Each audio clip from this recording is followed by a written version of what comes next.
السلام علیکم ورحمۃ اللہ۔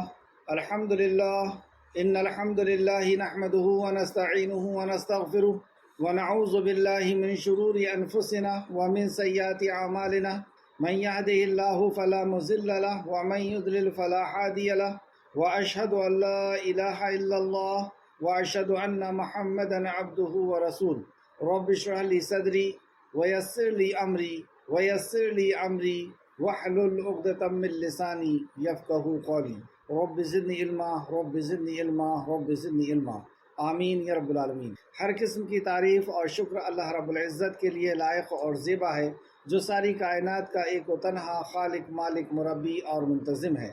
درود و سلام ہو انبیاء اکرام پر، خصوصاً نبی مکرم رحمت للعالمین امام الانبیاء محمد صلی اللہ علیہ وسلم پر، اور آپ کے اہل بیت پر، آپ کے صحابہ اکرام پر۔ معزز سامعین اکرام، آج انشاءاللہ تعالیٰ سورہ نساء کی آیت نمبر 123 سے کلاس رہے گی۔ لفظی ترجمے پہ غور کریں۔ اعوذ باللہ من الشیطان الرجیم، اے اللہ ہم تیری پناہ میں آتے ہیں شیطان سے۔ اے اللہ تو شیطان کے مکر و فریب سے ہمیں بچا لے کہ وہ تیرے دین سے ہمیں دور کر دے، تیرے کلام سے ہمیں دور کر دے۔ بسم اللہ الرحمن الرحیم، اللہ کے نام سے جو رحمان اور رحیم ہے۔ اللہ کے نام سے اس عظیم کام کو شروع کرتے ہیں جو بڑا مہربان اور بار بار رحم فرمانے والا ہے۔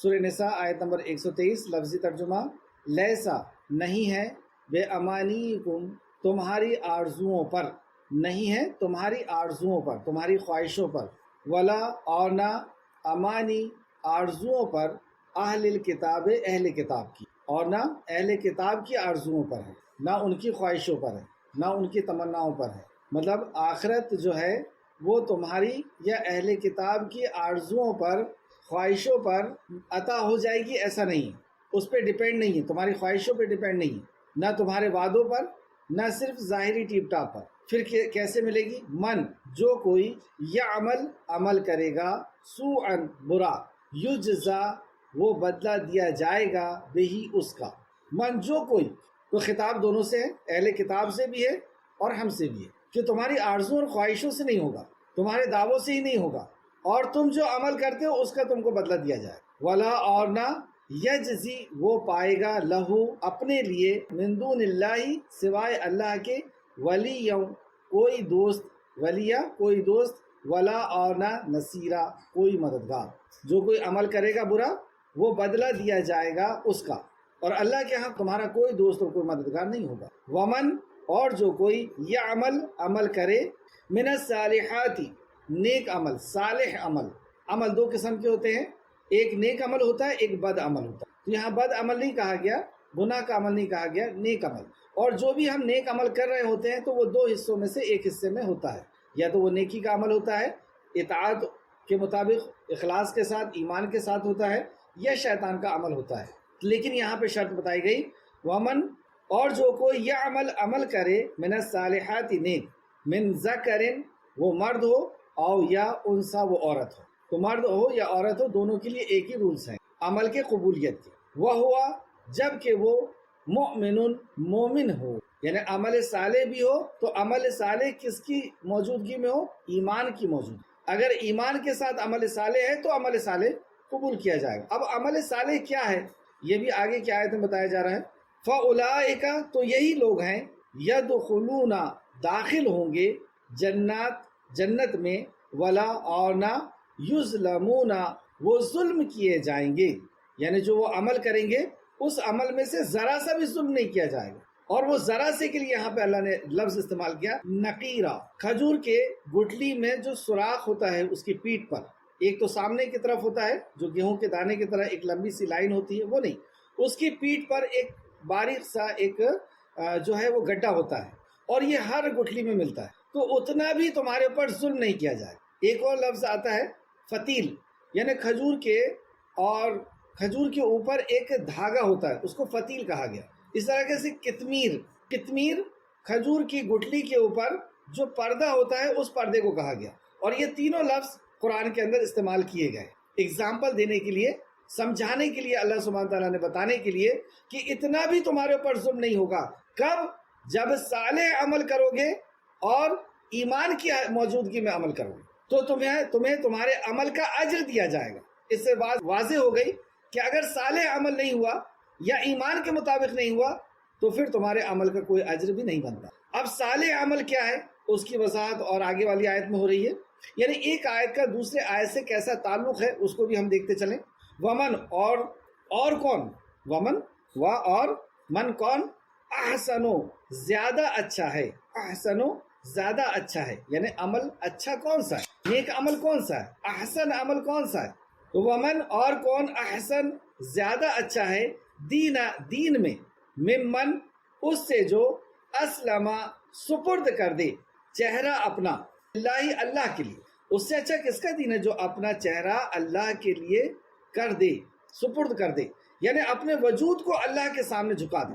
اس میں پیشانی بھی ہے، ناک بھی ہے، آنکھ بھی ہے، دماغ بھی ہے، ہر چیز اللہ رب العزت کے سامنے اس نے جھکا دی کہ آنکھ وہی دیکھے گی، دماغ وہی سوچے گا، زبان وہی بولے گی، اور وجہ کے اندر پورا وجود ہے، تو وہ پورا وجود اس نے اللہ رب العزت کے سامنے جھکا دیا۔ ایک مطلب تو یہ نکلتا ہے، دوسرا یہ کہ اللہ کے لیے خالص عمل کرنے والا ہے، اللہ کے لیے کرنے والا، اللہ رب العزت کے سامنے اس نے اپنے وجہ کو جھکایا ہے، کسی اور کے لیے عمل نہیں کرتا۔ اسلم وجہہ للہ، سپرد کر دے چہرہ اللہ کے لیے، وہ ہوا اور وہ محسن ہو، یعنی وہ خوبصورت عمل ہو۔ اور خوبصورت عمل کون سا ہوتا ہے؟ خوبصورت عمل کی کیا دلیل ہے کہ وہ سنت کے مطابق ہو، محسن عمل، نیک عمل سنت کے مطابق ہو۔ تو خوبصورت یہاں جیسے محسن کا جو مطلب ہے، لفظی مطلب کہ وہ خوبصورت ہے، نیکوکار ہے، تو نیکی کا عمل وہ عمل ہوتا ہے جس میں نبی کی سنت ہو۔ اس بات کی کیا دلیل کہ خوبصورت عمل اسی عمل کہیں گے؟ اللہ نے فرمایا لقد کان لکم فی رسول اللہ اسوۃ حسنہ، بہترین محسن عمل، نیک عمل، تو نیکوکار ہو، واتبع اور وہ پیروی کرے، ملت کی، ابراہیم کے، حنیفہ جو یکسو تھا۔ یہاں پہ دو چیزیں بتائی گئی، ایک تو وہ اللہ کے سپرد اپنے آپ کو کر دے، اپنا چہرہ اللہ کے لیے کر دے، یعنی وہ صرف اللہ کی رضا کے لیے عمل کرے، اللہ کو راضی کرنا، اور دوسرا وہ عمل محسن ہو، خوبصورت ہو، نیکوکار ہو، یعنی نبی کریم صلی اللہ علیہ وسلم کے سنت کے مطابق ہو۔ ابھی ہم تفسیر میں اس کو اور پڑھیں گے، تفسیر ابن کثیر کے حوالے سے۔ تو یہ دو شرط بتا دی گئی احسن عمل کی، اور موجودگی کس کی ہو؟ ایمان کی۔ اب ایک اگزامپل دے کر کے اللہ سمجھاتا ہے کہ وہ عمل کیسا ہو، واتبع، اور اس کی اتباع کیسی ہو، اس کا پریکٹیکل کیسا ہو، واتبع اور وہ پیروی کرے، یعنی ایمان کے ساتھ، اخلاص کے ساتھ، نبی کے طریقے پر کیسی پیروی ہو، واتبع اور وہ پیروی کرے، ملت کی، ابراہیم کی ملت کے پیروی، حنیفہ جو یکسو تھا، یعنی سارے باطل معبود سے کٹ کر کے، ساری اطاعت سے کٹ کر کے وہ ایک اللہ کے ہو گئے تھے، حنیف سب سے کٹ کر کے ایک ہو جانا۔ واتخذ اور بنا لیا اللہ نے ابراہیم کو خلیل بنا، جب وہ ایک طرف کے ہو کر کے ہو گئے تھے، یعنی سارے باطل معبود سے کٹ کر کے صرف ایک اللہ کی عبادت کے لیے اپنے آپ کو فارغ کر لیا تھا، اپنے وجہ کو اللہ رب العزت کے سامنے، اپنے وجود کو، ان الصلاۃ ونسخی ومحیای ومماتی للہ رب العالمین، یہی کہا تھا نا ابراہیم علیہ السلام نے، ان الصلاۃ، اے اللہ میری نماز، ونسخی اور میری قربانیاں، ونسخی ومحیای اور میری زندگی، ومماتی اور میری موت، للہ رب العالمین، اے اللہ صرف تیرے لیے۔ تو اللہ سبحانہ وتعالیٰ نے انہیں ایک مقام عطا فرمایا، جس مقام کا یہاں پہ ذکر کیا، واتخذ اور بنا لیا اللہ نے ابراہیم کو خلیل، اپنا دوست۔ تو یہ ایسے اونچے مقام پر ابراہیم علیہ السلام پہنچے۔ وَلِلَّهِ اور اللہ ہی کے لیے ہے، ما جو کچھ فی السماوات آسمان میں ہے، وما اور جو کچھ فی الارض زمین میں، جو کچھ زمین میں ہے اور آسمان میں، سب کا سب اللہ سبحانہ وتعالیٰ اسی کا ہے، اسی کے لیے۔ وَكَانَ اور ہے، وَكَانَ اللَّهُ اور ہے اللہ، بِكُلِّ ہر شَيْءٍ چیز پر، محیط گھیرے ہوئے۔ اس کو محسوس کر کے دیکھیں کہ اللہ رب العزت ہر چیز کو اپنے گھیرے میں لیے ہوئے، ہر چیز اس کی قبضہ قدرت میں ہے، اس کی نظر میں ہے، اس کو سن رہا ہے، دیکھ رہا ہے، جان رہا ہے، اس کی ضرورت کو محسوس کر رہا ہے، اس کی شرارتوں کو دیکھ رہا ہے، اس کی بغاوت کو دیکھ رہا ہے، اس کی سرکشی کو جان رہا ہے۔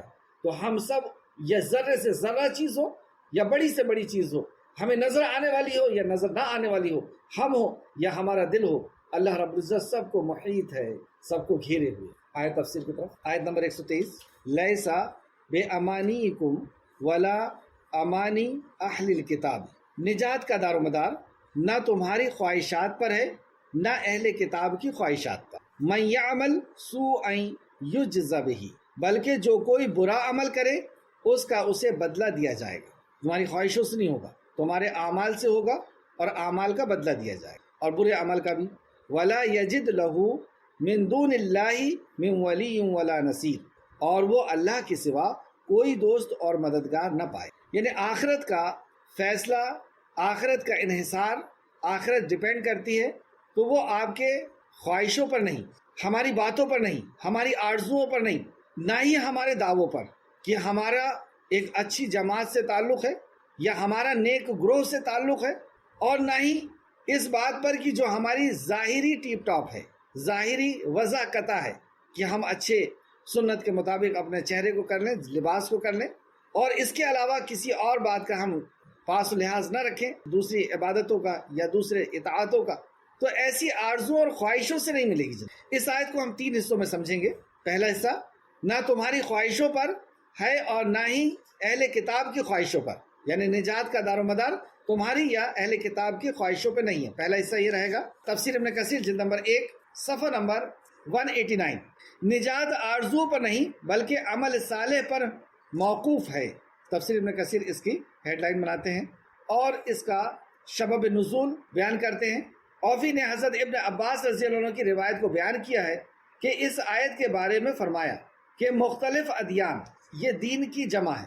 تو کئی قسم کے دین ہیں، یہودی تھے اس ٹائم، نصرانی سے، مجوسی تھے، اور مشرکین مکہ بھی تھے اور مسلمان بھی تھے۔ تو مختلف ادیان، مختلف دینوں میں دین سے وابستہ لوگ یعنی جڑے ہوئے لوگوں نے آپس میں جھگڑا کیا، یعنی کئی گروپ تھے، کئی ادیان تھے، کئی دین تھے، دین کی جمع ادیان، تو کئی زندگی گزارنے کے اپنے اپنے طریقے تھے۔ اس طرح سمجھیں آپ کہ باپ دادا کے بنائے ہوئے یا اپنے علماء کے بنائے ہوئے یا اپنے معاشرے کے بنائے ہوئے یا خود اپنے دل سے بنائے ہوئے الگ الگ مذاہب، الگ الگ گروپس، تو یہ وابستہ تھے، اس سے جڑے ہوئے تھے، تو آپس میں جھگڑا کرنے لگے۔ اہل تورات نے کہا، تورات کس کو دی گئی تھی؟ موسیٰ علیہ السلام کو۔ تو یہودیوں نے کہا ہماری کتاب سب سے بہتر ہے اور ہمارے نبی سب سے بہتر ہے۔ تو اس پر ان کو غرور تھا کہ ہمارے کتاب سب سے بہتر ہے، تورات ہے ہمارے پاس، اور موسیٰ علیہ السلام اللہ رب العزت کے نبی، ایک اولو العزم پیغمبر، تو ہم اس بنا پر جنت میں چلے جائیں گے، اس بنا پر ہم بہتر ہیں۔ اور اہل انجیل نے بھی اسی طرح کہا۔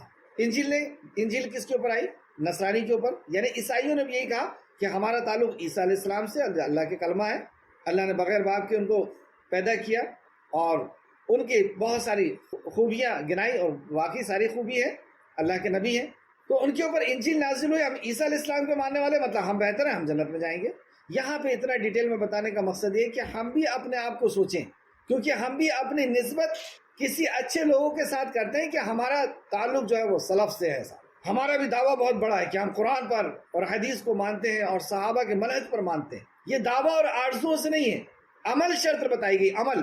اور یہاں پر جن لوگوں کا ذکر اب اللہ کر رہا ہے، اور اہل اسلام نے، تفسیر ابن کثیر صفحہ نمبر 189 آپ دیکھ سکتے ہیں، اور اہل اسلام نے کہا کہ اسلام کے سوا کوئی اور دین ہی نہیں ہے۔ ہماری کتاب نے سابق تمام کتابوں کو منسوخ کر دیا، اور صحیح بات ہے، پچھلی تورات، زبور، انجیل سب منسوخ ہو گئی، قرآن کے آنے کے بعد سب منسوخ ہو گئی۔ اور ہمارے نبی صلی اللہ علیہ وسلم تو خاتم النبیین ہے، رحمت للعالمین ہے، امام الانبیاء ہے، اور ہمیں اور تمہیں یہ حکم دیا گیا ہے کہ ہم تمہاری کتاب پر ایمان تو ضرور رکھیں، لیکن ہم عمل اللہ کے نبی محمد صلی اللہ علیہ وسلم کی کتاب پر اور آپ کی شریعت پر کریں گے۔ تو اللہ تعالیٰ نے ان مختلف اہل دین میں فیصلہ کرتے ہوئے فرمایا۔ اب یہ آپس میں یہ جو باتیں کر رہے تھے، مسلمانوں کو بھی گنا گیا، یہودی اور نصرانی کو بھی اللہ سبحانہ تعالیٰ نے گنا، اور ان سب کی آپس کی جو باتیں تھیں، دعوے تھے، ان سب کے دعووں کو رکھ کر کے اللہ سبحانہ تعالیٰ نے فرما دیا کہ لیسا بے امانیکم ولا امانی اہل الکتاب، تمہارا نہ تو تمہاری آرزوؤں پر ہے اور نہ ہی اہل کتاب کی آرزوؤں پر، یعنی نجات کا دار و مدار تمہاری آرزوؤں اور نہ تو اہل کتاب کی آرزوؤں پر ہے۔ جو شخص برے عمل کرے گا اسے اس کا بدلہ دیا جائے گا۔ تو اب ہماری جو آرزویں ہیں یا ہمارے جو دعوے ہیں، ان دعووں سے نہیں، اس پر ویسا عمل کرنا ہوگا۔ صرف کہہ دینے سے بات نہیں چلے گی کہ ہم اہل سنت والجماعت سے ہمارا تعلق ہے، یا کتاب و سنت سے ہمارا تعلق ہے، یا سلف سے ہمارا تعلق ہے۔ بہت اچھا ہے، کانسیپٹ تو صحیح ہے، لیکن اس کانسیپٹ پر، اس منہج پر ہمیں عمل بھی کرنا ہوگا. اس لیے یہاں پر یہ بتایا گیا کہ جو تم عمل کرتے ہو اس کا تمہیں بدلہ دیا جائے گا. تم جو برا عمل کرتے ہو تم سے چھوڑا نہیں جائے گا. اسی طرح آپ دیکھ سکتے ہیں ان یہودی اور نصرانیوں کی اسی طرح کی خواہشوں کو اللہ رب العزت نے سورہ بقرہ آیت نمبر 80 میں بھی ذکر کیا، اور انہوں نے کہا ہمیں آگ ہرگز نہیں چھوئے گی مگر گنتی کے چند دن. یہ ان کی خواہش ہے. کہہ دیں کیا تم نے اللہ کے پاس سے کوئی عہد لیا ہے؟ تو اللہ بھی اپنے عہد کے خلاف نہیں کرے گا. پوچھئے ان سے کہ کیا اللہ نے عہد لیا ہے کہ تم ایسا کہہ دو گے اور ویسے ہی ہو جائے گا؟ بلکہ اللہ پر وہ بات کہتے ہو جو تم نہیں جانتے. تو تمہاری خواہش سے نہیں ہوگا کہ ہم ہی جنت میں جائیں گے. اس طریقے سے سورہ بقرہ آیت نمبر 111 میں بھی اللہ نے فرمایا 111، اور انہوں نے کہا جنت میں ہرگز داخل نہیں ہوں گے مگر جو یہودی ہو یا نصرانی. اب انہوں کا ایک اپنا قول کہ جنت میں تو صرف یہودی جائیں گے، صرف نصرانی جائیں گے. یہ ان کی آرزو ہیں. اللہ سبحانہ تعالیٰ فرمائے یہ ان کی آرزو ہیں. آرزوؤں سے جنت نہیں ملے گی، تمناؤں سے جنت نہیں ملے گی، باتوں سے نہیں ملے گی، دعووں سے نہیں ملے گی. اللہ نے صاف طور پر فرمایا یہ ان کی آرزو ہیں. کہہ دو لاؤ اپنی دلیل اگر تم سچے ہو. تو دلیل کیا ہے جنت میں جانے کی؟ آگے والی آیتیں بتا رہی ہے کہ یہ دلیل ہے جنت میں جانے کے لیے، یہ چیز چاہیے، آرزو اور خواہش نہیں. یہ ایک حصہ تھا اس آیت کا. نہ تمہاری خواہشوں پر ہے نہ اہل کتاب کی خواہشوں، بلکہ جو برا عمل کرے گا اسے اس کا بدلہ دیا جائے. اس تعلق سے سورہ شورى آیت نمبر 30 میں اللہ سبحانہ تعالیٰ نے فرمایا اور جو بھی تمہیں مصیبت پہنچتی ہے وہ اسی کی وجہ سے ہے جو تمہارے ہاتھوں نے کمایا ہے. یعنی جو بھی مصیبت ہم پر پہنچتی ہے یہ ہمارے گناہوں کی وجہ سے پہنچتی ہے، اور بہت سی باتوں کو تو اللہ درگزر کر. یعنی جو ہم عمل کریں گے اس عمل کا ہم کو بدلہ دیا جائے گا. سورہ زلزال میں بھی اللہ فرماتا ہے، زلزال آیت نمبر 7 اور 8، فَمَن يَعْمَلْ مِثْقَالَ، جس نے ذرہ برابر بھی نیکی کی ہے وہ اپنی نیکی کو دیکھ لے گا، اور جس نے ذرہ برابر بھی بدی کی ہے وہ اپنی بدی کو دیکھ. اب اس سے وہ بات اور ظاہر ہو گئی کہ آرزو اور تمناؤں سے نہیں ہے، عمل سے ہے، اور وہ عمل اس کو دیکھنا ہوگا. اس آیت کے تعلق سے امام ابن ابو حاتم نے حضرت عائشہ رضی اللہ عنہ کی روایت کو بیان کیا ہے کہ میں نے عرض کیا اے اللہ کے رسول صلی اللہ علیہ وسلم، مجھے معلوم ہے کہ قرآن مجید کی سب سے زیادہ سخت آیت کون سی ہے؟ اللہ. عائشہ کیا فرماتی ہیں کہ یا رسول اللہ مجھے معلوم ہے کہ قرآن کی سب سے سخت آیت کون سی، اور واقعی کیسی سخت کہ تم جو عمل کرتے ہو اس کا تمہیں بدلہ ملے گا. تو آپ نے فرمایا عائشہ وہ کون سی آیت ہے؟ مطلب آپ صلی اللہ علیہ وسلم نے فرمایا وہ کون سی آیت ہے جو سب سے سخت؟ تو میں نے کہا، میں نے عرض کیا اور جو شخص برے عمل کرے گا اسے اس کا بدلہ دیا جائے گا. تو آپ نے فرمایا، یعنی آپ صلی اللہ علیہ وسلم نے فرمایا اس بدلے سے مراد تکلیف ہے جو مرد مومن کو پہنچتی ہے، مطلب اس کے اعمال کی وجہ سے جو تکلیف اسے پہنچتی ہے یہ مرد مومن سے ہے، حتیٰ کہ اسے جو بھی مصیبت پہنچتی ہے وہ اس کے برے عمل کا بدلہ بن جاتی. سبحان اللہ. مطلب مومن کو جب کوئی تکلیف پہنچتی ہے تو وہ کفارہ بن جاتی ہے اس کے گناہ کا، اس کے گناہ کو ختم کرنے کا باعث بن جاتی ہے. اس طرح اس حدیث کو امام ابن جریر اور امام ابو داؤد نے بھی روایت کیا ہے.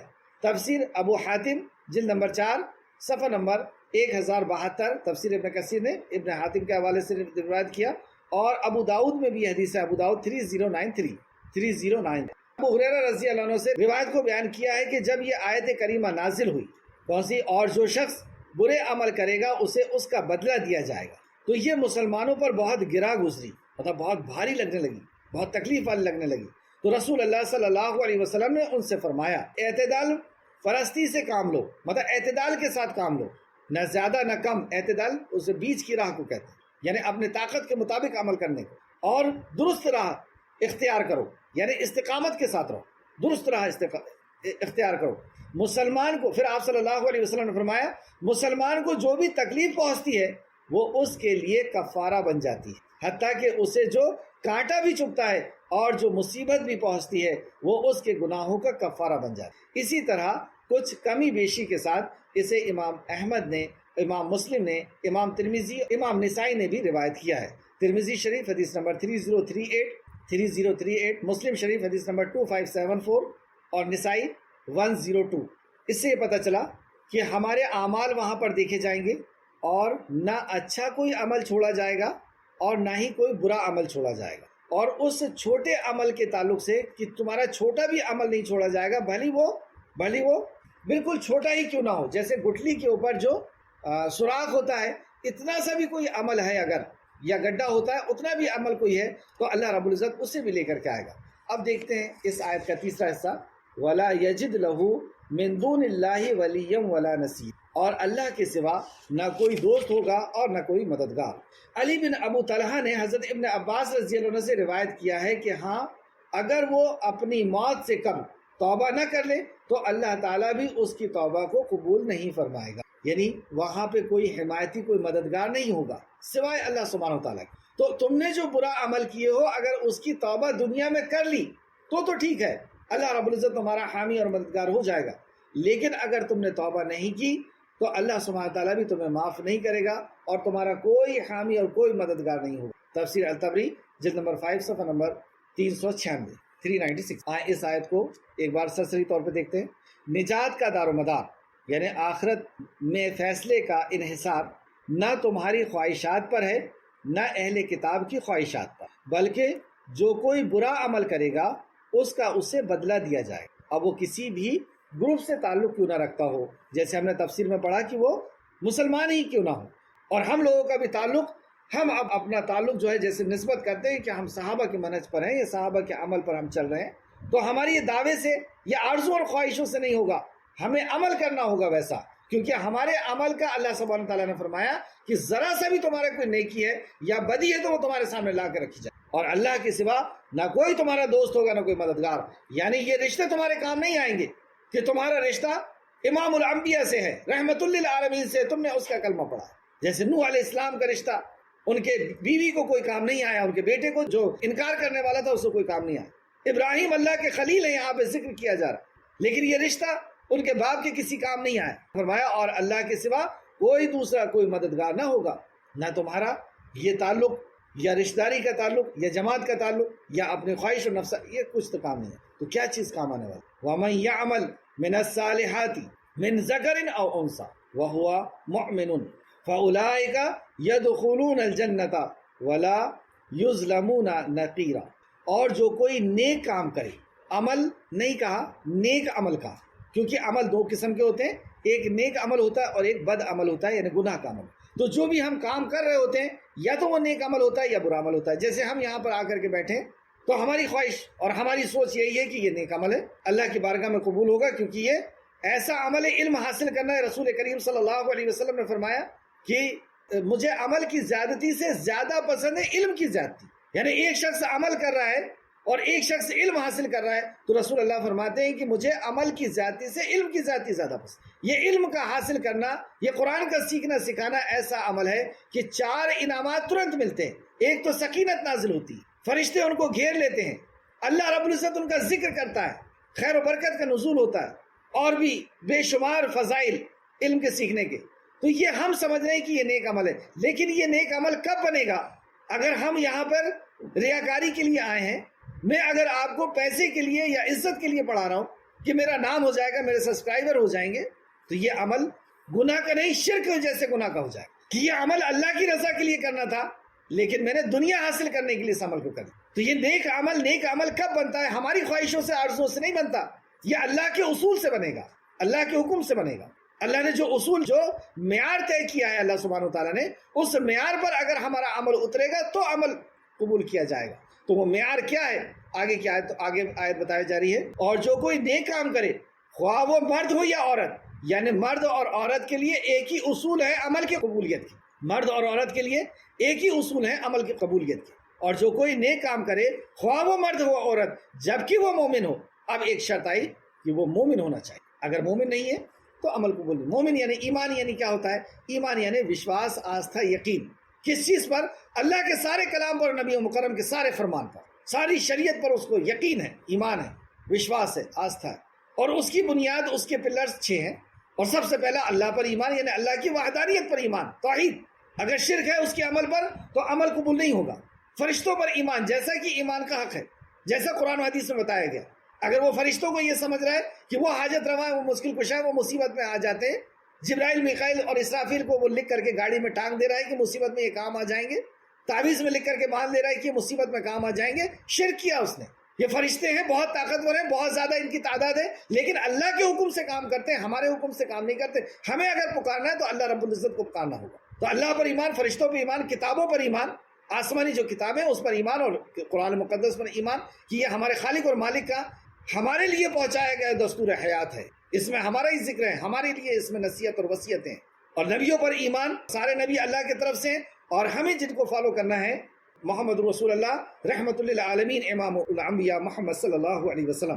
آخرت پر ایمان کہ مرنے کے بعد زندگی ہے، جو ہم عمل کر رہے ہیں ہمیں اچھائی کا بھی بدلہ ملنا ہے اور برائی کا بھی بدلہ ملنا ہے، اور تقدیر پر ایمان یہ بنیاد ہے، اسی کے اندر ایمانیت کی ساری باتیں اور دین سمٹا ہوا ہے۔ تو یہاں فرمایا کہ وہ ایمان کے ساتھ ہو، اور ایمان میں سر فہرست توحید ہے، اگر توحید نہیں کوئی قابل قبول نہیں۔ تو ایمان ہو اور عمل صالح، اور عمل صالح کیا ہے وہ آگے کی آیت میں آ رہا ہے، ایمان کی یہاں پہ ہم کلیئر ہو گیا۔ تو ایسے لوگ جنت میں داخل ہوں گے، اور ایمان اور عمل صالح کا ہی مطالبہ بار بار ہے، تقریباً 100 مقام پر قرآن مقدس کے اندر یہ مطالبہ اللہ سبحانہ تعالیٰ نے کیا کہ ایمان لے آؤ، عمل صالح کرو، اور اس کے بعد جنت کا وعدہ کیا خالق کائنات، جس سے بہتر وعدہ، جس سے اچھا وعدہ، جس سے سچا وعدہ اور کسی کا نہیں ہو سکتا، وہ خالق ہے۔ اور خالق نے اگر کوئی وعدہ کیا ہے تو اس کو وعدہ پورا کرنے میں کوئی چیز آڑ نہیں آ سکتی، کوئی چیز رکاوٹ نہیں بن سکتی۔ تو اللہ سبحانہ تعالیٰ فرماتا ہے تو ایسے لوگوں کو جنت میں داخل کیا جائے گا، اور ان پر ذرہ بھر بھی ظلم نہیں کیا جائے گا۔ نقیر کا لفظ استعمال کیا کہ ذرہ بھر بھی، جیسے جو کھجور کی پیٹ کے اوپر ایک سوراخ ہوتا ہے، ایک گڈھا ہوتا ہے، اتنا بھی ان کے اوپر ظلم نہیں کیا جائے۔ جو انہوں نے عمل کیا ہے نیک عمل تو نیک عمل دے دیا جائے گا، بد عمل تو بد عمل کا ان کو بدلہ دیا جائے۔ اور ہمیں تو ویسے بھی عافیت کی دعا کرنا چاہیے کہ اللہ ہم تجھ سے توبہ کرتے ہیں، تجھ سے معافی مانگتے ہیں اپنے برے اعمال کی نحوست سے، اپنے برے اعمال کی نحوست سے، کہ ہم نے جو برا عمل کیا ہے وہ مصیبت، وہ نحوست بن کر کے ہمارے اوپر آئے، وہ مصیبت بن کر کے اوپر ہم پر آئے۔ اے اللہ ہم اس سے پناہ چاہتے ہیں، ہم اپنے گناہوں کی توبہ کرتے ہیں، اور آنے والی مصیبتوں پریشانیوں سے اے خالق مالک تو ہم سب کو بچا لے، آنے والی مصیبتوں پریشانیوں سے اے اللہ تو ہم سب کو محفوظ رکھ، آمین یا رب العالمین۔ اور ان پر ذرہ بھر بھی ظلم نہیں کیا جائے۔ اور دین میں اس شخص سے زیادہ اچھی بات اور کس کی ہے؟ ومن احسن، احسن اچھی بات، خوبصورت بات، اور دین میں اس شخص سے زیادہ اچھا کون ہے؟ جس نے اپنا چہرہ اللہ کے سامنے جھکا دیا، جس نے اپنا وجہ اللہ کے سامنے جھکا دیا، یعنی اپنا وجود اللہ سبحانہ و تعالیٰ کے سامنے گرا دیا۔ اور وجہ کے اندر، اپنے وجود کے اندر ہماری ہر چیز ہے، کہ ہماری نگاہیں بھی وہاں اٹھے گی جہاں تو چاہتا ہے، ہمارا پیر بھی وہاں اٹھے گا، ہماری زبان بھی وہی چلے گی، ہمارا دماغ بھی وہی سوچے گا جو اللہ سبحانہ و تعالیٰ تو چاہتا ہے۔ تو جس نے اپنا چہرہ اللہ کے سامنے جھکا دیا، اور دوسرا یہ کہ جس نے اللہ کے لیے عمل کیا، اللہ کے لیے عمل کیا، اخلاص ہے اس کا، کہ جس نے اللہ کی رضا کے لیے کوئی عمل کیا، جس نے اپنا چہرہ اللہ کے لیے جھکایا، اللہ کے لیے جھکایا، پیسے کے لیے نہیں جھکایا، عزت کے لیے نہیں، شہرت کے لیے نہیں، بڑی مقام و مرتبے اور سیٹ کے لیے نہیں، کہ نیک کام کریں گے، اچھا کام کریں گے تو صدر بن جائیں گے، سیکریٹری ہو جائیں گے، جماعت کے اندر نام ہو جائے گا۔ تو ان دنیا کے لیے اس نے نہیں جھکایا چہرہ، کس کے لیے جھکایا؟ اللہ سبحانہ و تعالیٰ کے لیے اپنے وجود کو اس نے جھکایا ہے۔ اخلاص پہلی شرط جو ہم نے اوپر پڑھا کہ وہ نیک عمل ہو، تو نیک عمل کیا ہے؟ یہ خالق مالک، تو اللہ کا یہ کلام ہے، کلام کرتا اللہ۔ ذہن میں سوال آیا کہ نیک عمل کیا ہے، اللہ سبحانہ تعالیٰ نے اس کا جواب پیش کر دیا۔ اور دین میں اس شخص سے زیادہ اچھا کون ہے؟ جس نے اپنا چہرہ اللہ کے لیے جھکا دیا، اور وہ نیکی کرنے والا ہے، نیکی کرنے والا ہے۔ اس کی اگر عربی آپ دیکھیں تو للہ وہو محسن، وہ محسن ہے، محسن ہے یعنی خوبصورت عمل کرنے والا، نیک عمل کرنے والا۔ نیک عمل اس لیے یہاں پہ لکھا گیا کیونکہ محسن کا مطلب خوبصورت عمل ہے، اور خوبصورت عمل اس عمل کو کہتے ہیں جو عمل رسول کریم صلی اللہ علیہ وسلم کے مطابق کیا جائے، جو قرآن و حدیث کے مطابق کیا جائے۔ اس بات کی کیا دلیل ہے کہ محسن کا یہی مطلب ہے؟ اللہ سبحانہ تعالیٰ نے فرمایا لَقَدْ كَانَ لَكُمْ فِي رَسُولِ اللَّهِ أُسْوَةٌ حَسَنَةٌ، کہ بہترین نمونہ تمہارے نبی کی زندگی، تمہارے لیے تمہارے نبی کی زندگی میں بہترین نمونہ۔ تو بہترین عمل کون سا ہے؟ جو نبی مکرم صلی اللہ علیہ وسلم نے کیا ہے، جو شریعت کے مطابق، جو قرآن و حدیث کے مطابق۔ تو دو شرطیں ہو گئی، ایک اخلاص، اور دوسری اس نے اپنے آپ کو جھکایا ہے لوگوں کے لیے، دولت کے لیے، شہرت کے لیے نہیں، اللہ کی رضا کی۔ اور دوسرا اس نے وہ عمل کو محسن کیا ہے، یعنی نبی مکرم صلی اللہ علیہ وسلم کے طریقے پر کیا۔ تو تین شرط نکل کر کے آئی، ایمان کی موجودگی میں اخلاص کے ساتھ نبی کریم صلی اللہ علیہ وسلم کے طریقے پر کیا ہوا۔ اس میں سے اگر کوئی ایک چیز بھی کم ہوئی، اللہ سبحانہ و تعالیٰ اس عمل کو ڈسٹ بین میں ڈال دے گا، اس کو ردی میں ڈال دے گا۔ ایک عمل بھی، ایک چیز بھی کم ہوئی، ایمان نہیں ہے تو بڑے سے بڑا کوئی عمل کرتا جائے، اللہ اس کا بدلہ دنیا میں دے گا۔ جیسے جو ایمان والا نہیں ہے اور وہ ہاسپٹلس کھول رہا ہے، وہ بڑے بڑے رفاع عامہ کے کام کر رہا ہے تو اس کا بدلہ بھی اللہ ضائع نہیں کرے گا، کیونکہ اس نے دنیا کے لیے کیا ہے اس عمل کو، آخرت کے لیے نہیں کیا، آخرت کا اس کو یقین نہیں ہے، مرنے کے بعد کسی نے کہا ایمان نہیں ہے اس کو، تو اللہ سبحانہ تعالیٰ اس کے عمل کا بدلہ دنیا میں عطا کرے گا اس کو، آخرت میں اس کو نہیں دے گا۔ اور آخرت میں اگر چاہیے تو ایمان اور اخلاص اگر عمل کے اندر نہیں ہے تو یہ عمل شرک بن جائے، کیونکہ یہ عمل اللہ کے لیے کرنا تھا لیکن اس نے کسی اور کی رضا کے لیے کیا، دولت کے لیے کسی، اور اگر نبی کا طریقہ نہیں ہے تو وہ عمل بدعت بن جائے، کیونکہ اس میں رسول اللہ صلی اللہ علیہ وسلم کے عمل کی مہر نہیں ہے، آپ کے حکم کی مہر نہیں ہے، اور اس کو وہ دین سمجھ کے کر رہا ہے، نیکی کا کام سمجھ کر کے کر رہا ہے، جبکہ وہ رسول اللہ کا حکم نہیں تھا، وہ آپ کا طریقہ نہیں تھا، تو وہ عمل بدعت بن جائے گا، اور بدعت بھی شرک کے بعد بڑا گناہ، شرک کے بعد بڑا گناہ بدعت، کہ رسول کریم صلی اللہ علیہ وسلم حوض کوثر پر ہوں گے، اور یہ جب لوگ آئیں گے تو ان کو دیکھ کر کے رسول اللہ پہچان لیں گے، اور فرشتے ان کو دور ہی روک لیں گے، تو رسول اللہ کہیں گے کہ انہیں آنے دو، یہ میری امت کے لوگ ہیں۔ رسول اللہ کیسے پہچانیں گے ان کو کہ یہ ان کی امت کے لوگ ہیں؟ ان کے وضو کے نشان سے، رسول اللہ صلی اللہ علیہ وسلم کی امت جو وضو کرتی ہے اس وضو کے نشان سے یہ حشر کے میدان میں الگ دکھائی دے گی یہ امت، یعنی جن لوگوں کو روکا گیا ہے وہ وضو کرنے والے تھے، یعنی نماز پڑھنے والے۔ اب سمجھیں آپ کہ نماز پڑھنے والے وضو کرنے والوں کو فرشتے روک رہے ہیں۔ رسول اللہ نے کہا کہ آنے دو انہیں مجھے میرے پاس، فرشتے کہیں گے کہ یا رسول اللہ آپ نہیں جانتے، آپ کے بعد انہوں نے آپ کے دین کے اندر نئی نئی چیزیں ایجاد کی تھی، جو دین رسول اللہ نے دے کے گئے تھے ان کو انہوں نے کافی اور شافی نہیں سمجھا، رسول اللہ کو نعوذ باللہ کیا خائن سمجھا ہے کہ خیانت کر دیا، یہ دین کا بات ہمیں نہیں بتائی، یا محروم رہ گئے صحابہ اکرام اس نیک عمل سے، یا 31واں پارہ اس کے اوپر نازل ہوا ہے، یہ کیسے اس نے کوئی نئی عمل ایجاد کر دیا؟ دین تو رسول اللہ صلی اللہ علیہ وسلم کے اوپر جو آیت نازل ہوئی آخر میں وہ یہی تھی کہ ہم نے اس دین کو پسند کر لیا اور اس کو مکمل کر دیا، کمپلیٹ کر دیا، تو کیا یہ اللہ کی آیت کے اوپر ایمان نہیں ہے؟ اللہ نے اس کو نازل کیا، اس نے کمپلیٹ کیا، اور یہ انکمپلیٹ سمجھتا ہے اور کچھ اور چیز اس کے اندر ایجاد کرنا چاہتا ہے، نماز کے اندر ہو یا روزے کے اندر یا حج کے اندر یا زکوٰۃ کے اندر یا لین دین کے اندر یا دنیا کے کسی بھی نیک کام کے اندر، دین کے اندر نئی چیز نکالتا ہے۔ کیا کہیں گے رسول اللہ صلی اللہ علیہ وسلم جب فرشتے یہ کہیں گے کہ یا رسول اللہ یہ آپ نہیں جانتے اس نے آپ کے دین کے اندر نئی چیز ہدایت کی تھی، تو رسول اللہ صلی اللہ علیہ وسلم فرمائیں گے سحقاً سحقاً لغیر بعد، اور اپنے چہرے مبارک کو اس سے پھیر لیں گے۔ اب شافی محسر اور شاخی کوثر جب اپنے چہرے کو پھیریں گے کہاں سے کوثر ملے گا، کہاں سے شفاعت ملے گی، اور کہیں گے ان کو مجھ سے دور کرو، ان کو مجھ سے دور کرو، دین کے اندر نئی چیز نکالنا۔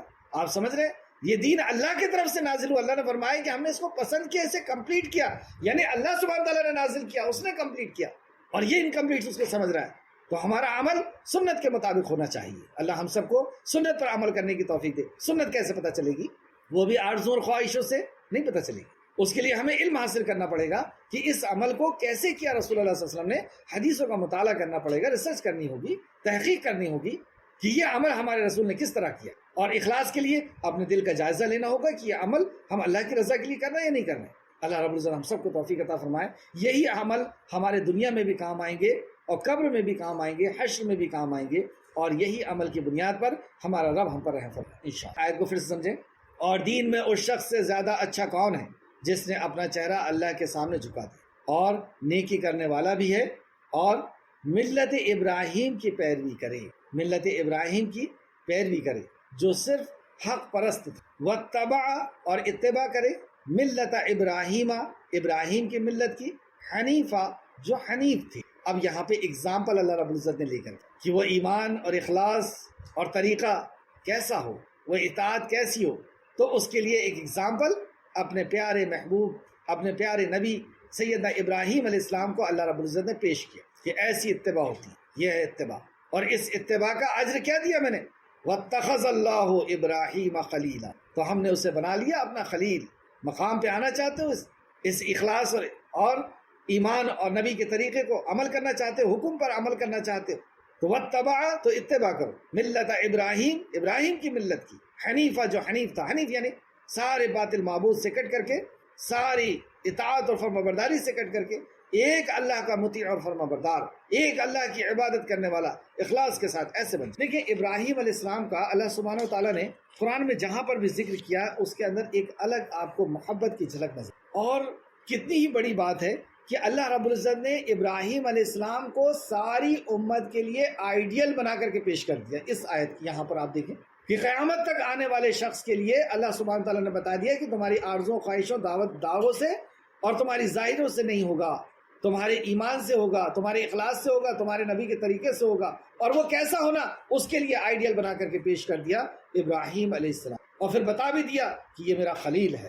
خود اللہ رب العزت جس کی شان بیان فرمائے، خود اللہ رب العزت جسے آئیڈیل بنا کر کے پیش کرے، کیا انداز ہے اللہ رب العزت کا سیدنا ابراہیم علیہ السلام کی۔ اور دوسرے مقام پر بھی اگر آپ دیکھیں تو دیکھیں آپ سورہ آل عمران آیت نمبر 68 میں اللہ نے فرمایا، 68 میں، ابراہیم سے قرب رکھنے والے تو وہ لوگ ہیں جو ان کی پیروی کرتے ہیں اور یہ پیغمبر ہیں۔ اسی طریقے سے سورہ نحل میں اللہ نے فرمایا آیت نمبر 123، پھر ہم نے تمہارے طرف وحی بھیجی کہ دین ابراہیم پیروی کرو، پھر ہم نے تمہارے طرف وحی کی کہ دین ابراہیم کی پیروی کرو، جو ایک طرف کے ہو کر کے یعنی حنیف تھے اور مشرکوں میں سے نہ تھے۔ یہ شان اللہ رب العزت بیان فرما رہا ہے ابراہیم علیہ السلام کی کہ ان کی پیروی کرو، آرڈر دیا ان کی پیروی کا، اور کہا کہ وہ حنیف تھے۔ ان کے اندر خوبی کیا تھی کہ وہ اللہ کے مطیع اور فرما بردار تھے، اور پھر اللہ نے فرمایا کہ وہ مشرکین میں سے نہ تھے، جس کے توحید کا اعلان اللہ نے کیا کہ یہ توحید تھی کہ وہ مشرکین میں سے نہ تھے۔ حضرت ابراہیم اللہ رب العزت کے خلیل ہیں۔ اس تعلق سے اللہ تعالیٰ نے ابراہیم کو اپنا دوست بنایا۔ اللہ تعالیٰ نے یہ فرمایا کہ حضرت ابراہیم علیہ السلام کی اتباع کی ترغیب دلائی، ایسا کہہ کر کے ہمیں اللہ رب العزت نے ترغیب دلائی ہے کہ ہم ابراہیم علیہ السلام کی اتباع کی پیروی کریں، ان کی پیروی کریں، کیونکہ وہ ایک ایسے پیغمبر تھے جن کی اقتداء کی جاتی ہے، مطلب جن کی پیروی کی جاتی ہے، اس لیے کہ وہ تقریب الہ یعنی اللہ کے قربت کے، تقریب الہ کے اس سب سے بلند مقام تک پہنچ گئے تھے جہاں تک رسائی ممکن ہے، مطلب اللہ کے ایسے اونچے مقام تک پہنچ گئے تھے جہاں تک پہنچنا ممکن ہے، رسائی ممکن ہے، یعنی وہ جو محبت کے مقامات میں سے بلند ترین مقام ہے، اور انہیں یہ مقام اپنے رب کی کثرت کے ساتھ اطاعت کی وجہ سے حاصل ہوا ہے، جیسا کہ اللہ تعالیٰ نے ان کا ذکر کرتے ہوئے فرمایا۔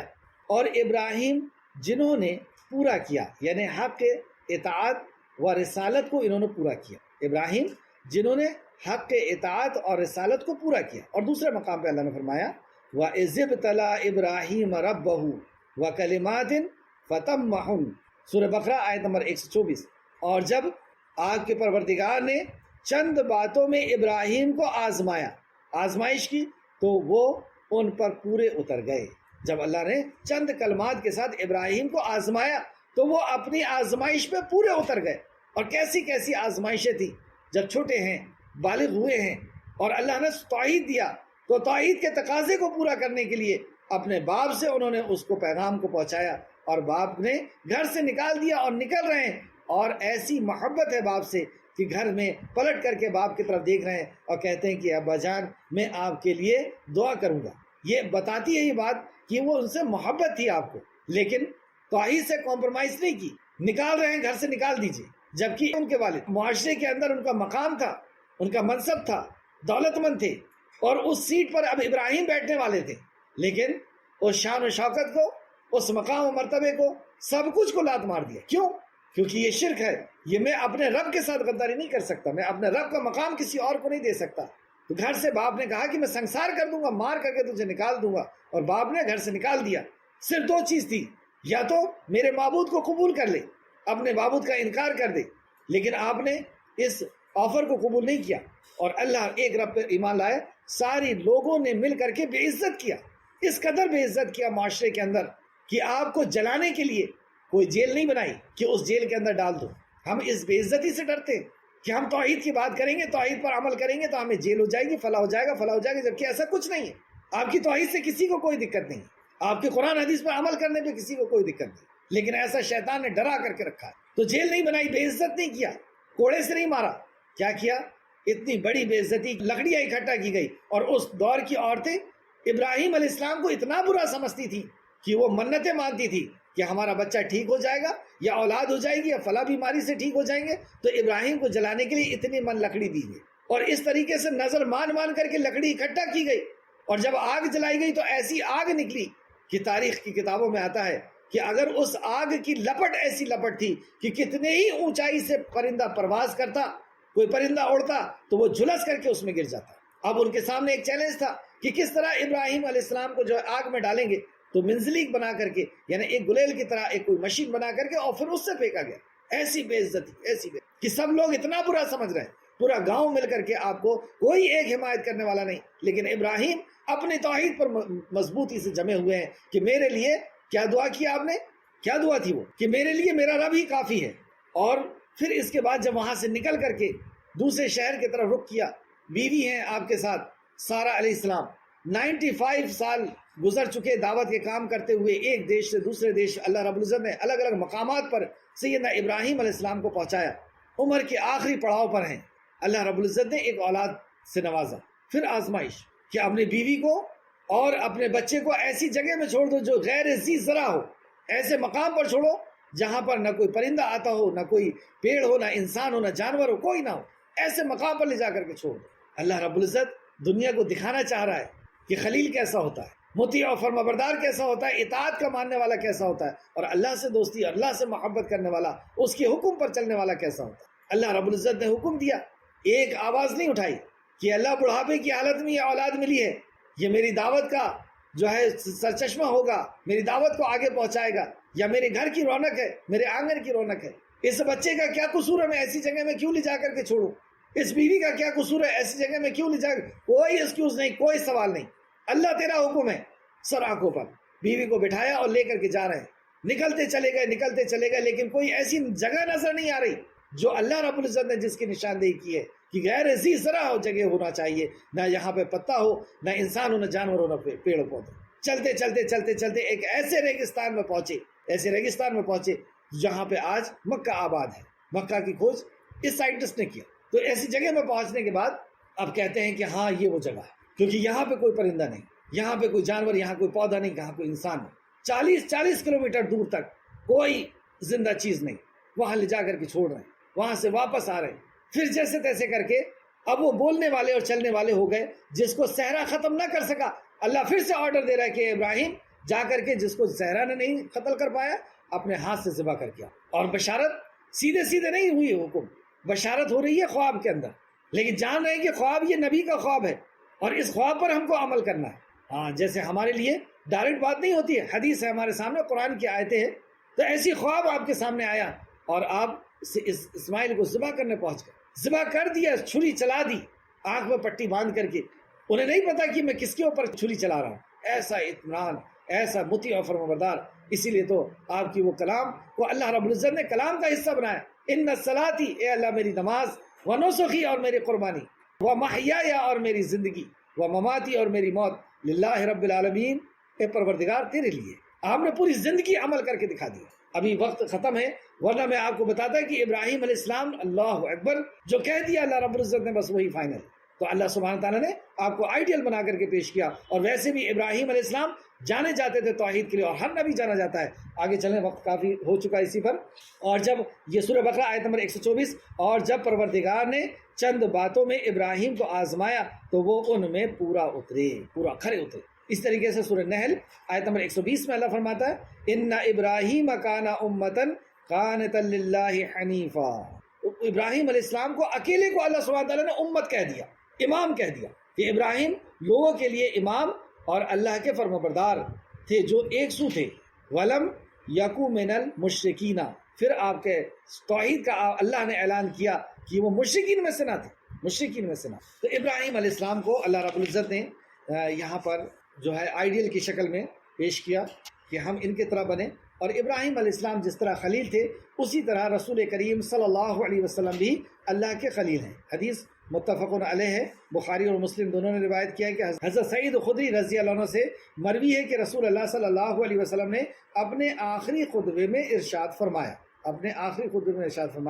لوگوں اگر میں نے اہل زمین میں, یعنی زمین کے اندر لوگوں کے بیچ میں سے کسی کو اپنا خلیل بنانا ہوتا تو میں ابو قحافہ کو اپنا خلیل بناتا. ابو قحافہ کون ہے؟ حضرت ابو بکر صدیق کو اپنا خلیل بناتا, یعنی دوست بناتا. لیکن تمہارا صاحب تو اللہ کا خلیل ہے, یعنی تمہارے نبی تو اللہ کے خلیل ہیں. تو نبی کریم صلی اللہ علیہ وسلم بھی اللہ کے خلیل ہیں. بخاری شریف حدیث نمبر 466 اور مسلم شریف حدیث نمبر 2382, یعنی جو اللہ کا خلیل ہے وہ دنیا میں کسی اور کو خلیل نہیں بناتا. دوسری ایک اور حدیث میں دیکھتے ہیں، ابن مسعود رضی اللہ عنہ سے مروی حدیث میں ہے کہ نبی کریم صلی اللہ علیہ وسلم نے فرمایا، بے شک اللہ تعالیٰ نے مجھے اپنا اسی طرح خلیل بنا لیا ہے جس طرح اس نے حضرت ابراہیم علیہ السلام کو اپنا خلیل بنایا تھا۔ مسلم شریف حدیث نمبر 532۔ اور ویسے بھی آپ دیکھ سکتے ہیں نبی کریم صلی اللہ علیہ وسلم کی زندگی کی ساری زندگی نہ اللہ رب العزت کی اطاعت اور فرما برداری میں آپ نے صرف کر دی۔ آج کی کلاس کی آخری آیت، اور آسمانوں اور زمین میں جو کچھ ہے، وَلِلَّهِ مَا فِي السَّمَاوَاتِ وَمَا فِي الْأَرْضِ، جو کچھ آسمان اور زمینوں کے اندر ہے، اور اللہ ہر چیز کو گھیرے ہوئے، جو کچھ زمین و آسمان کے اندر ہے، ذرے سے ذرہ، دکھائی دینے والا نہ دکھائی دینے والا، بڑی سے بڑی چیز جو ہمیں دکھائی دے رہی ہے اور جو ہماری نظروں سے اوجھل ہے، اس کو ذرا احساس کر کے دیکھیں کہ یہ سب اللہ نے محیط کیے ہوئے، گھیرے ہوئے، یعنی ہماری سوچ، ہمارے دلوں کے اندر جو خطرات گزرتے، ہم جو بول رہے ہیں، ہم جو سن رہے ہیں، ہم جو کر رہے ہیں، ہمارے جتنے بھی نقل و حرکت ہے، جتنے بھی اعمال ہے، اللہ رب العزت نے سب کو گھیرے۔ ہم اللہ رب العزت سے ایک لمحے کے لیے بھی غافل نہیں ہو سکتے، اللہ کی نظروں سے ہم غافل نہیں ہو سکتے۔ اللہ رب العزت نے ہمارا احاطہ کیا۔ تو خلاصہ یہ کہ اللہ سبحانہ و تعالیٰ نے آرزوؤں، امیدوں، خواہشوں اور دعووں یا حاضر میں جیسے ہم لوگ نظر آتے ہیں، اس سے جنت نہیں ملے گی، جنت آرزوؤں سے نہیں ملے گی، یہ اللہ رب العزت کے پر اطاعت سے ملے گی، یہ ایمان اور عمل صالح سے، ایمان اور عمل صالح یعنی اخلاص اور نبی کے طریقے پر ملے گی۔ اور اس کے لیے اللہ سبحانہ و تعالیٰ نے ابراہیم علیہ السلام کو ہمارے سامنے اگزامپل کے طور پر پیش کیا کہ یہ ہے اگزامپل۔ اللہ رب العزت سے دعا ہے کہ اللہ رب العزت، اور پھر آخر میں اللہ سبحانہ تعالیٰ نے بتا دیا کہ میں تمہیں میں گھیرے ہوئے، تم میری نظروں میں ہو، تم میرے واچ میں ہو۔ تو اللہ رب العزت ہمیں دیکھ رہا ہے، ہمیں جان رہا ہے، اور ہم ایک ایگزام ہال میں بیٹھے ہوئے ہیں اور اللہ رب العزت کی نظروں کے اندر۔ آخر میں اللہ رب العزت سے دعا ہے کہ خالق کے مالک، جو کچھ بھی ہم نے پڑھا اس پہ ہمیں مزید غور و فکر کرنے کی توفیق عطا فرما۔ اے اللہ اطاعت کرنے کی ہمیں توفیق عطا فرما۔ اے اللہ ہمیں اخلاص کے ساتھ، ایمان کے ساتھ اطاعت کرنے کی تو توفیق۔ اے اللہ ہمیں ایسا مطیع اور فرما بردار بنا دے جیسا تجھے مطلوب ہے، جیسا تجھے پسند ہے۔ آمین یا رب العالمین۔ اللہم صلی علی محمد وعلی آل محمد کما صلیت علی ابراہیم وعلی آل ابراہیم انک حمید مجید۔ اللہم بارک علی محمد وعلی آل محمد کما بارکت علی ابراہیم وعلی آل ابراہیم انک حمید مجید۔ آمین یا رب العالمین۔ السلام علیکم ورحمۃ اللہ وبرکاتہ۔